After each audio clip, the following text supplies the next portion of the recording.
And I have a guest commentator with me for the rest of the program who's going to give us her personal take on the news and issues of the day. And she's the journalist, political affairs commentator, and a Rise News analyst, Dr. Constance Ikokwu.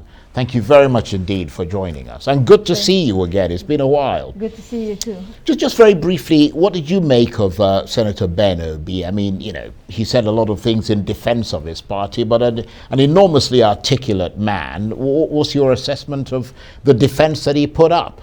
Well, he is a very good spokesman for his candidate, and that's to be expected. Atiku Abubakar, Alhaji Atiku Abubakar, the candidate of the PDP, is a political operator that has been in the trenches for a very long time. And Ben Obi, like he said, was his vice president the last time. So his job is not that easy, because in the southeast, where Ben Obi is from Anambra State. Yeah, and he's the chairman of the PDP. Exactly, Labour Party. Presidential campaign. Exactly, Labour Party presidential candidate is also from Anambra Absolutely. State. So it's a tough one, it's difficult. Although majority of Southeasterners are mainly PDP, this time around that has changed. We will see a shift, we will see a change.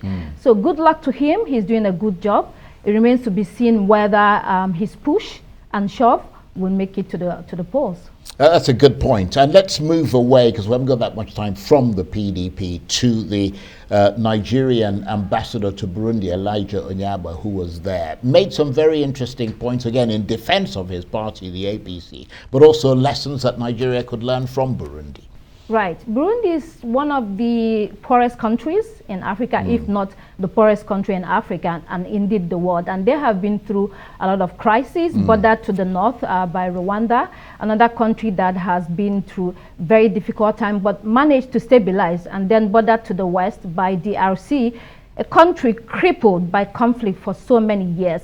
And they have managed now to put it together. There are lessons to be learned, like he said.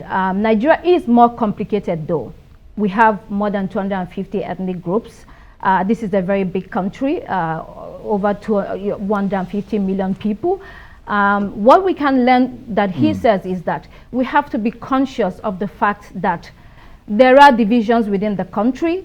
There should be inclusivity. There should be inclusion, whether on ethnic lines, religious lines. We cannot do away with that.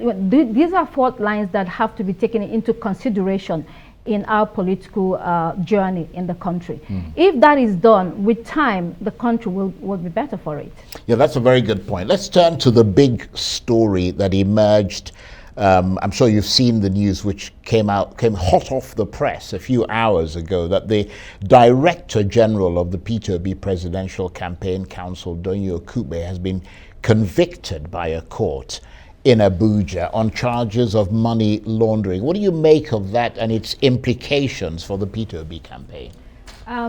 It's difficult. It's coming at a time where the elections are like about 2 months away. Doyin Okupe is or has been a backbone for the Labour Party. He worked in the presidential campaign of President Olusegun Obasanjo and President Goodluck Jonathan. He knows what he's doing. He knows his onions. He has helped them. He's been the brains behind the Labour Party. I think it's a big blow to the Labour Party. Then the thing will be how they handle and how they manage this going forward. Will he resign? Will he step forward? He has an option of paying a fine, according to the story. Even if he pays the fine, what happens thereafter? Because P2B is seen as a candidate with credibility, transparency, the new face, the new narrative of the young people Squeaky in Nigeria. Clean. Exactly. He's not defined by avarice, corruption, greed, like many politicians are in Nigeria. He's not that tainted. So it's a tough one. They have to manage it very carefully. We have to watch and see what they do on the part of Doyin Okupe by himself. If he decides to resign or to step aside, or if the Labour Party will ask him to do that. I don't think this will wipe away or wipe out completely the gains that the Labour Party has made in the last 1 year or so. The party is a bit strong, especially with young people. It will not utterly affect them. but they have to really, really take time to decide how to move forward from this. It can be problematic. That's a good point. And of course, Mr. Okupe, briefly, has been under considerable pressure lately, hasn't he? I mean, he's got quite a bit of flack from his own Labour Party state branch, which fell out with him, and now this. Exactly. It's the timing. It's very bad. And you have to wonder, was this planned? You know, did somebody wait for this time, close to the election, to wing out something and throw it out there? It remains to be seen how this will affect them. It might be a dent, but they still have a couple of months to go through this and see that they're able to go to the polls with the credibility and the image that they have given to the Nigerian people. Constance, thank you very much indeed.